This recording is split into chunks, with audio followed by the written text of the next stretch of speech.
That's all I have. These guys don't have some slides, so I'm going to turn the evening over to Aaron. I'll bring the mic over here, and we'll get it kicked off.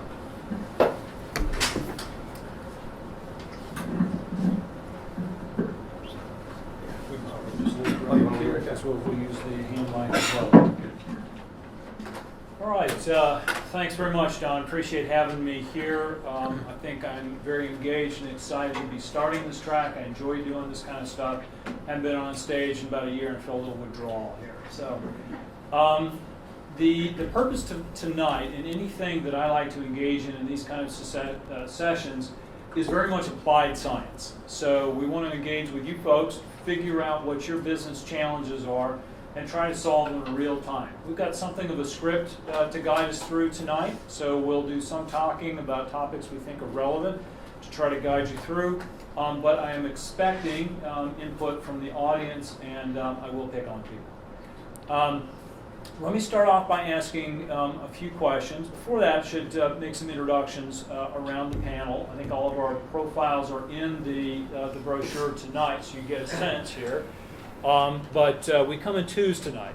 Two of us are GE veterans, two of us are military veterans, and two of us are Harvard MBAs. We put the Berkeley guy on the left. Most colorful shirt, too. Very good. So what you have in front of you tonight are a team of folks. All of us are operating veterans. Each of us have had multiple executive roles. Jon Russo on the left and myself have both been chief marketing officers 3 times in technology businesses, startups, and scaled companies. And Rob Miller, who is now with Astadia, has had multiple sales executive roles. All 3 of us are now in consulting roles with businesses. Rob's is a larger business. Astadia is the #1 implementer of Salesforce.com in the country. They also do marketing automation software implementation, so they're a great partner there if you're looking for horsepower in that realm. Jon and myself collaborate sometimes, but often operate independently as well, providing consultative services to folks to think about the business approaches and processes to thinking about how to use these tools. The context of tonight will largely be on the sales funnel. Filling it from the start, that's lead generation, managing those leads through the pipeline, and engaging with our sales counterparts in the handoff between marketing and sales, both through process and through sales technology. So we'll talk a bit about CRMs, and we'll talk a bit about marketing automation software platforms as well. Let me get a sense first of the audience, the folks that are here. How many folks are employed by a company, not agency or consultancy? How many folks are with companies? Okay? How many folks with agencies, consultancies, or independents here?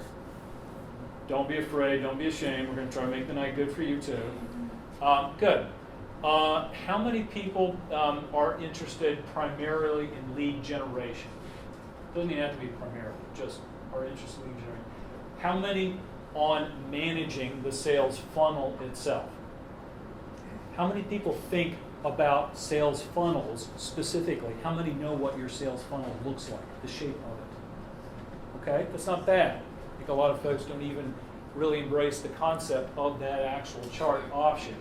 How many folks are interested in marketing automation software, lead nurturing content marketing programs? How many people have actually implemented a marketing automation software platform of any form in their organization? Wow, 2, 3, okay. All right, very good. All right, so let's get started here. I'm going to bounce around a little bit. This will be dynamic. I'm not any good at sitting down, so I'll wander around the audience a little bit here. We'll ask some questions to the panel.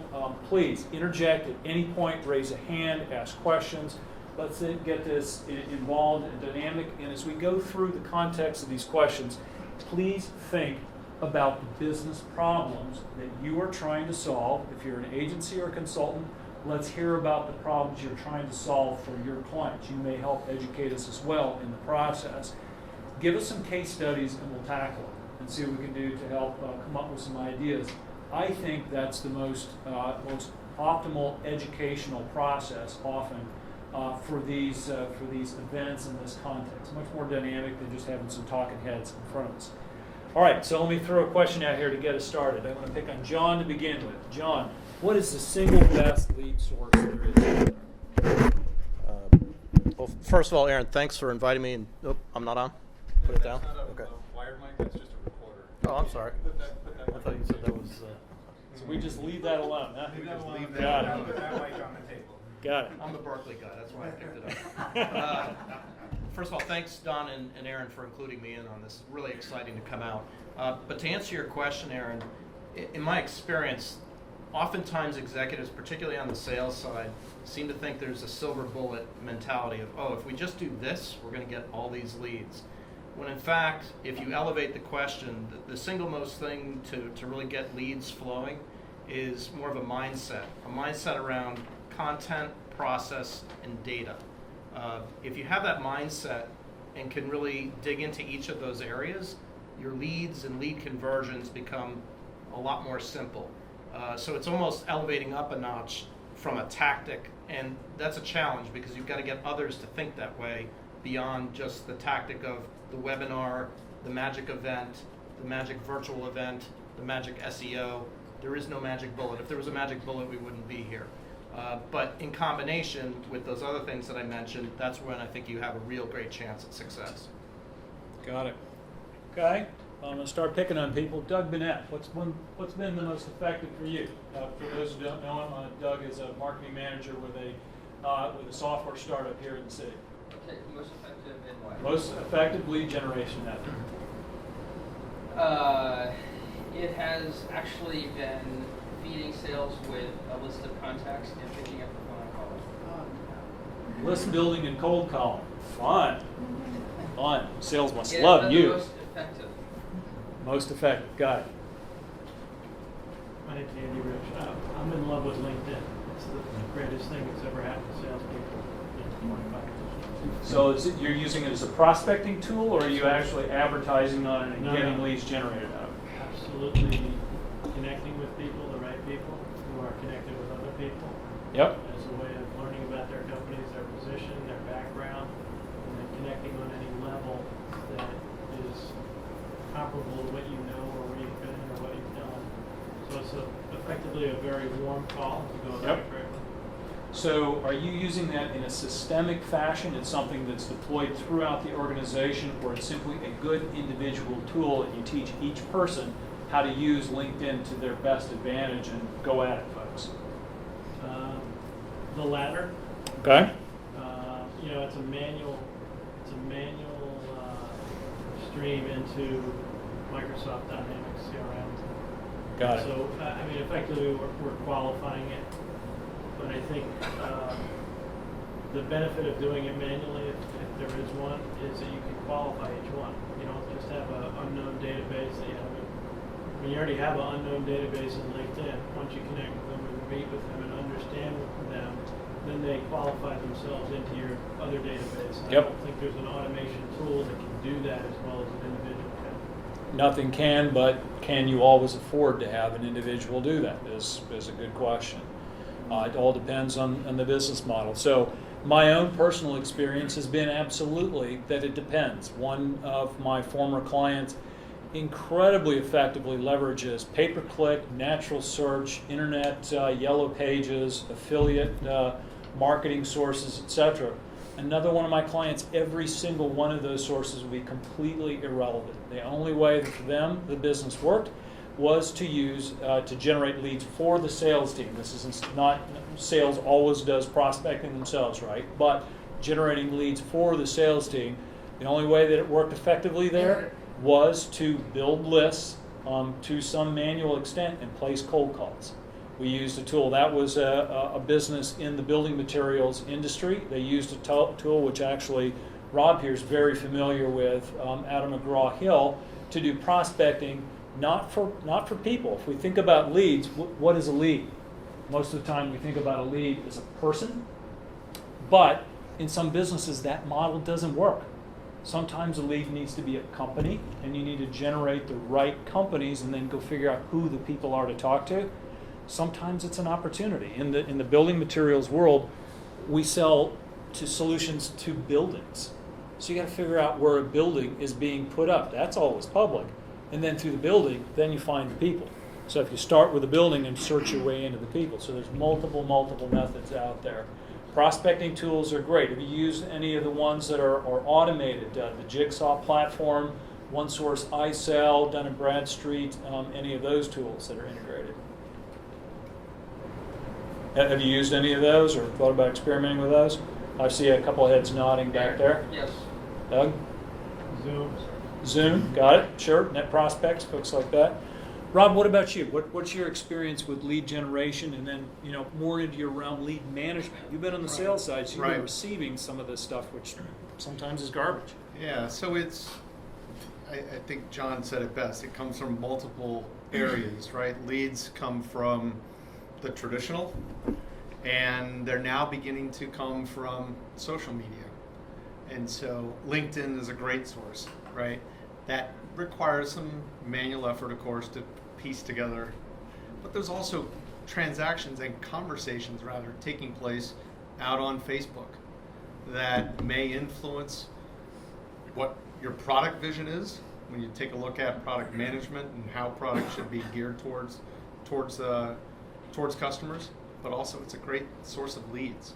So there's a solution from Salesforce.com now called Radiant 6 that is out there taking a look at those conversations so that marketers and salespeople have the ability to manage what is being said and grab leads from them.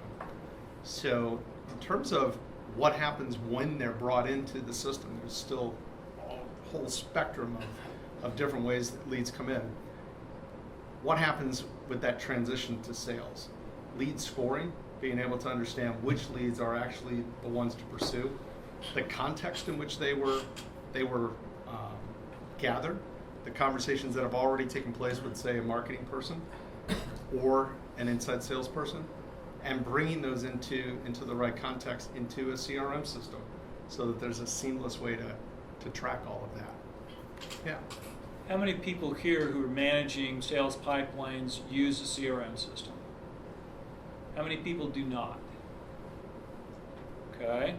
The people who do not, small organizations where it just doesn't make sense, or it just doesn't work for your organization. I see a couple of heads nodding. It's a small organization. We are looking to grow, so one thing we want to do today is kind of understand a little bit more about CRM solutions. Got it. Okay, so maybe we spend just a couple of minutes for a few folks in the audience just kind of talking through the basics of CRMs as well and think about how to use those. Yes? Well, I'm a small organization also, and I've tried CRM systems, and it's just really wonder about the overhead to try and get everything in place, whether it's really worth it. Absolutely. Yes? We are also a small startup, so we found two CRMs that if combined would be perfect. Unfortunately, they are not combined, but one of them is Nimble. So basically, it attracts all your inbox into the CRM. So you don't need to do anything manually, but it doesn't have the idea of pipeline, so it's kind of a mess. The other one we found Pipedrive. It's very good with the pipeline, but then you need to enter it manually. Yep. Absolutely. And I would totally agree. There are businesses for whom this stuff, even though it's a core of what I do on a daily basis, I don't use a CRM for my business. It's completely irrelevant. I've got a dozen prospects in my pipeline at any one time. If I can't keep those on a piece of paper or in my head, it makes no sense at all. Makes no sense at all. But my clients imminently have thousands or hundreds of thousands of prospects, and they have to have that. Is the number of prospects, is that, because we're a tiny business too, we're a single pilot customer. We actually use Salesforce just because we serve the enterprise. We're a high ticket item, and we thought we could learn from them. But we moved over to High-Rise, the 37 signals, tiny, almost contact management type thing. Our business, even if we grow, we'll be adding 10 or 15 customers a year. So does it make any sense for you? Doesn't seem to me. For me. Why don't we pause for a moment for the folks in the audience who are curious about context. Go ahead. I'm surprised at you saying that it does make sense when that's small. What I've found value is in terms of tracking prospects and what they're saying Yep. and keeping all that in one place. If you have enough that the labor to do that is offset by the lack. What, Rob, this is Yeah. really your sweet spot. Talk to this for a few Yes, minutes. because a contact inside of your CRM may not be an actual prospect yet.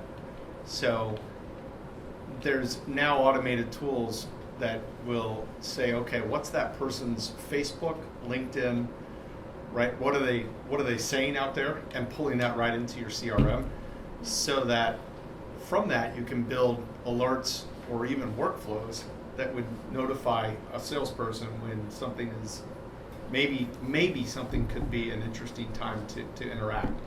So, Aaron, I agree with you that to some degree there's a practical nature as to when would you need a CRM. This aspect is more trying to say, how could it automate for you and be out reaching conversations that you may just never be aware of.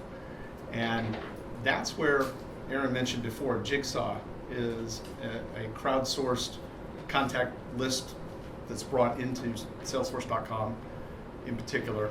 And those are contacts that you just do not know anything about, but they can fit a certain profile that you're interested in. And then you're out listening to what they're doing out on the web. Different concept, right? It's not a known prospect. It's not a known lead. And there's no immediate sales opportunity, but it's out there. It's latent and possibility of being brought in. That's where CRM becomes much more valuable and scalable. Question in the back? Yeah, so what you just said about Jigsaw, is that something that would help this gentleman as he wants to look through profiles and relationships in Facebook, in LinkedIn? You get some people that have a commonality, and then you try and find those people on LinkedIn and see who their relationships are. Is that the strategy? If I could jump in on that. Yeah, I think it is the strategy. And going back to the no silver bullet, there are a lot of tools out there that get contact level information. Jigsaw, which is part of Salesforce.com, the contact level data, the account level data is improving with something called data.com. So the next evolution of Jigsaw, which is part of Salesforce.com, if you decide to implement it as a CRM system, actually their information improves with time here, probably in the next quarter or two. The challenge that I've found with LinkedIn, it's phenomenal global data. If you're trying to prospect outside of the North America, they're probably like the standard. But to get contact level data, they don't sell that. So there is some light integration with Salesforce.com that you could have that instance all within Salesforce.com, whereas Jigsaw, it's like right in there. I think a combination of those tools could, depending on what you're trying to prospect, be really, really helpful relative to some of the other tool sets that I've seen out there. But there is no silver bullet answer. You know, a lot of people have to experiment and figure out what the right combination is for their teams, because you have to get up to speed on how to use these tools as well.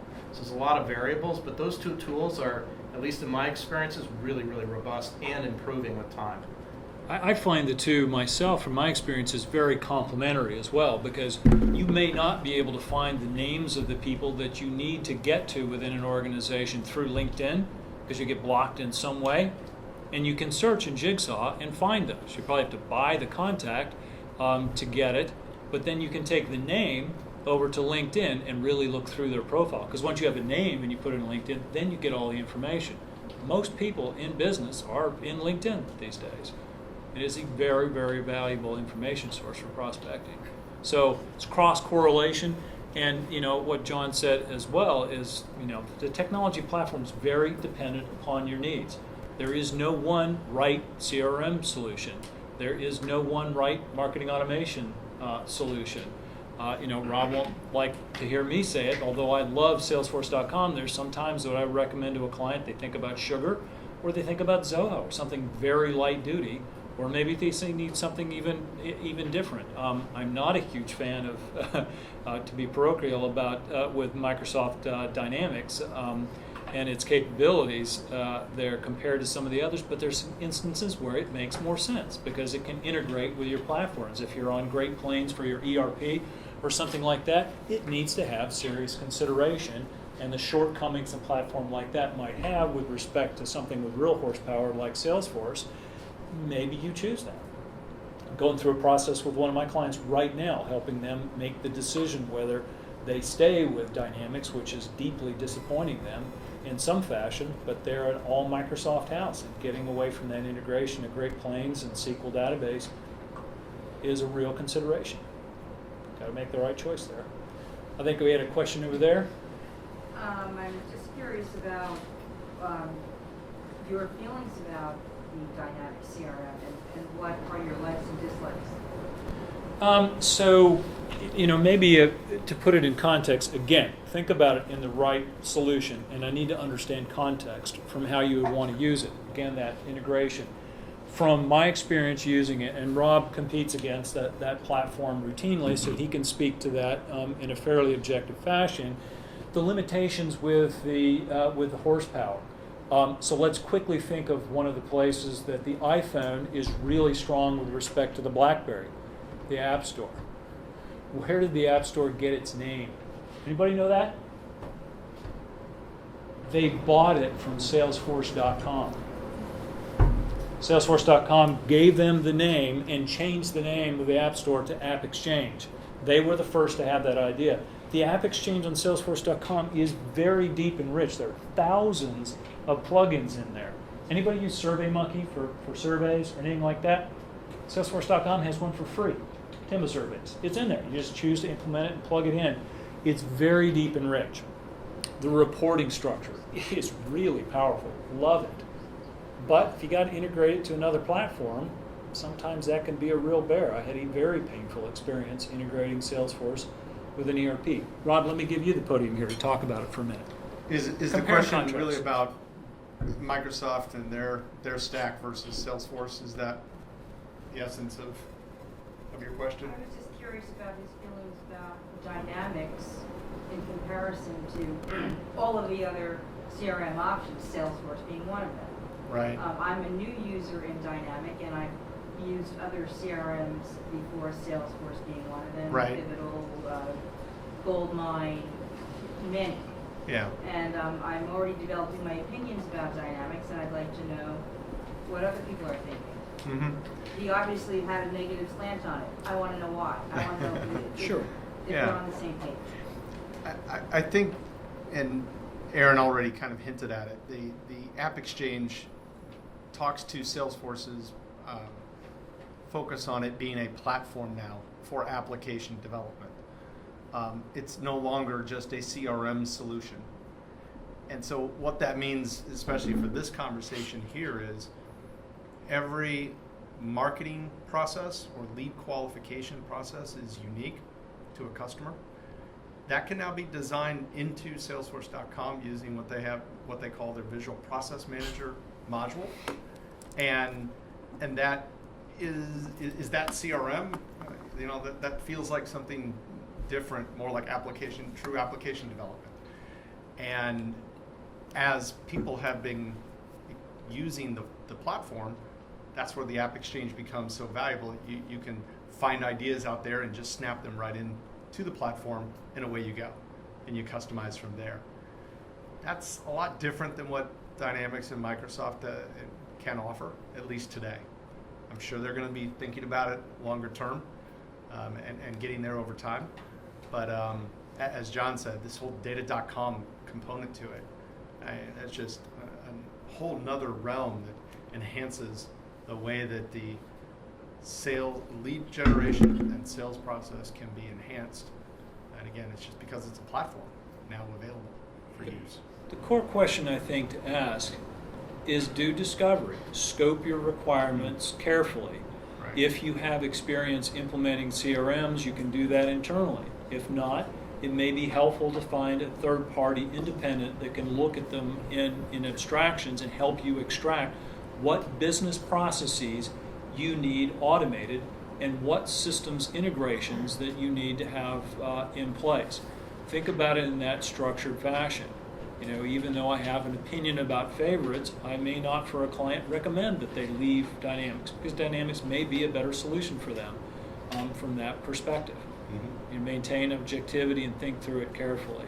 Now, John, what are your opinions? You run into this a lot out there as well. Yeah, I don't know if I have an opinion per se on Microsoft, but on that last premise about the vendors and maybe looking toward the third party, and I don't want to come across as self-serving, but as a CMO, when I went through this, and this is the reason why partially why I started my business, I was relying a lot on the vendors and their opinions of themselves, because quite frankly, there were no other resources to turn to. And I got into trouble quickly. Not that was a bad thing, but some of the vendors, particularly on the marketing side and marketing automation, which works hand in hand with the CRM systems, are very good at what they do, but they're also over-promising in some areas. So, you know, I think Aaron's point about go in with eyes open. If you do that scoping, that is time well spent, in my opinion, as an operating executive that I wish in retrospect I had really paid a little bit more attention to in going through. Now, having said that, the other area too, there's a lot of peers, so just in this room alone, there's probably another Microsoft Dynamics user in here, or there are other Jigsaw users in here. That too is a rich area to kind of shop around. I have found a lot of value in the Salesforce community. It is a cult-like following, but I haven't spent much time in the Dynamics platform, so I couldn't really intelligently Nor speak have to it. I in my 25 years in sales. Never even heard of it. So, you know, and again, as an employee, it's not really my responsibility or my job to say, okay, this is the CRM we're going to choose. It's already here. This is what Right. we're using. So that becomes a personal problem. Figure out how to make it work for you. Exactly. Yeah. You know, you need to ask questions. Is mobile necessary for you? Is your Salesforce in the field all the time? What platform dependencies on there? I have one client who a lot of their extended sales channel spend a lot of time on tablets, which means they're on an iPad, and they need a product that's going to be cross-browser functionality capable. I happen to use a Mac for business purposes, and I can't run Dynamics on it because it only runs on Windows and Internet Explorer. It's an older version. The newer version is more capable. But you know, that's just one of the questions that you need to think about asking. Some of those are IT questions, but you know, from my own experience, I would very strongly urge anyone who's thinking about this, make sure that sales or marketing either owns the CRM choice altogether or even owns the entire platform with no intrusion by IT, or has very, very strong presence in that. When IT runs the choice there, I think you tend to find solutions that serve IT maybe better than sales and marketing, because if there's any part of the business that IT probably doesn't understand the processes of very well, frankly, because often they don't understand, sales and marketing doesn't understand their own processes or even have any, you know, that's going to be the one relationship. In some of the organizations I've been in, IT never touched the CRM. They had absolutely no interface with it all, and that was fine. We could make it sing, dance, do whatever we want, no limitations. So think through those. That's yet another question to ask. But if you got tight system integration in the back, you definitely need a partner in IT there.